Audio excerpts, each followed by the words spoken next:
Assalamualaikum warahmatullahi wabarakatuh. Perkenalkan, nama saya Sentot, mahasiswa S1 Keperawatan Stikes Mitra Adiguna, NIM SKP 2202076P. Di sini saya akan menjelaskan tentang kelainan kornea. Di sini yang akan saya jelaskan yaitu definisi, etiologi, manifestasi klinis, patofisiologi, komplikasi, pemeriksaan penunjang, dan penata laksanaan. Definisi kornea yaitu kelainan kornea merupakan peradangan kornea yang diikuti kerusakan lapisan kornea. Kerusakan dimulai dari lapisan epitel. Terbentuknya ulkus pada kornea mungkin banyak ditemukan oleh adanya kolagenase oleh sel epitel baru dan sel radang. Etiologinya kelainan kornea disebabkan oleh yang pertama yaitu bakteri. Kuman yang murni dapat menyebabkan kelainan kornea adalah Streptococcus pneumonia. Sedangkan bakteri lain menimbulkan kelainan kornea melalui faktor-faktor pencetus di atas. Yang kedua, virus. Herpes simplex, zoster, dan variola.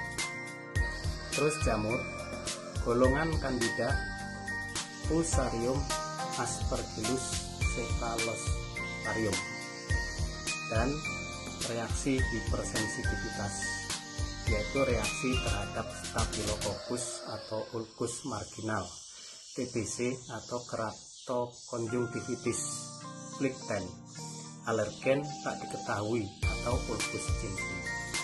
Manifestasi klinis. Manifestasi klinis pada kelainan kornea disebabkan oleh jamur yang memiliki respon terhadap terapi lebih lama.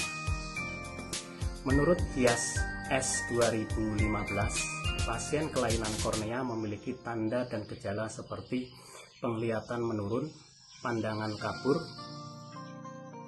melihat objek benda seperti ada bayang-bayang, beserta rasa sakit, fotofobia, lagrimasi atau produksi air mata berlebih. Menurut Wirata 2017, tanda dan gejala klinis lainnya secara umum pada pasien kelainan kornea antara lain adalah 1. Pandangan kabur.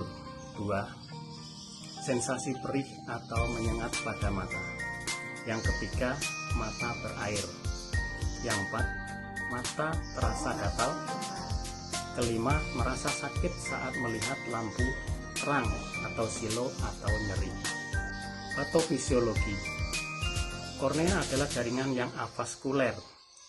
Hal ini menyebabkan pertahanan pada waktu peradangan tak dapat segera datang seperti pada jaringan lain yang mengandung banyak vaskularisasi.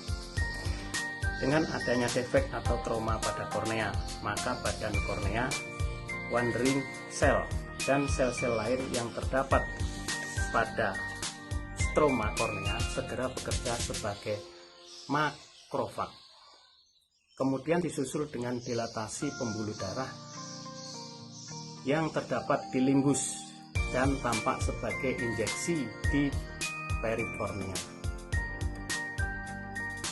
Proses selanjutnya adalah terjadi infiltrasi dari sel-sel mononuklear, sel plasma, leukosit, polimorfonuklear, yang mengakibatkan timbulnya infiltrat yang tampak sebagai bercak berwarna kelabu, keruh dengan batas tak jelas dan permukaan tidak licin. Kemudian dapat terjadi kerusakan epitel, infiltrasi, peradangan, dan terjadilah kelainan kornea. Kelainan kornea dapat menyebar ke permukaan atau masuk ke dalam stroma. Dengan demikian iris dan badan siliar meradang dan timbullah kerusakan di cairan koa, disusul dengan terbentuknya hipopion atau pus di dalam koa. Hipopion ini steril, tidak mengandung kuman karena kornea pada ulkus menipis. Tekanan intraokuler dapat menonjol keluar dan disebut keratektasi. Bila peradangan terus mendalam tetapi tidak mengenai membrana, deskemet dapat timbul tonjolan pada membrana tersebut dan disebut desemetosel atau mata lalat. Adanya perforasi membahayakan mata oleh karena timbulnya hubungan 4 langsung dari bagian dalam mata dengan dunia luar sehingga kuman dapat masuk ke dalam mata dan menyebabkan timbulnya endophthalmitis, panophthalmitis, dan berakhir pada ptisis bulbi. Dengan terjadinya perforasi cairan koa dapat mengalir keluar dan iris mengikuti gerakan ini ke depan sehingga iris melekat pada luka kornea yang berforasi dan disebut sinegia anterior, atau iris dapat menonjol keluar melalui lubang perforasi tersebut dan disebut iris prolap yang menyumbat distel. Komplikasi dari kelainan kornea antara lain: 1. Infeksi di bagian kornea yang lebih dalam atau endophthalmitis, panophthalmitis. 2. Perforasi kornea atau pembentukan lubang, descemetasel. Pemeriksaan penunjang. Menurut Oceana et al. 2020, pemeriksaan penunjang pada kelainan kornea adalah: A. Kartu mata Snellen digunakan untuk memeriksa mata apakah terjadi gangguan dengan kerusakan pada kornea, lensa, kesalahan refleksi, penyakit sistem saraf, dan kerusakan pada penglihatan retina. B. Uji fluoresensi digunakan untuk melihat adanya defek epitel kornea, lapang penglihatan, untuk mengetahui adanya penurunan sebab adanya massa tumor, krotis glukom. C. Pengukuran tonografi digunakan untuk memonitor tekanan intraokuler. D. Pemeriksaan darah lengkap atau LED atau laju endap darah untuk menunjukkan adanya anemia sistemik infeksi. Yang E. Pemeriksaan EKG berfungsi untuk mengukur dan merekam aktivitas listrik jantung. Yang F. Tes toleransi glukoma.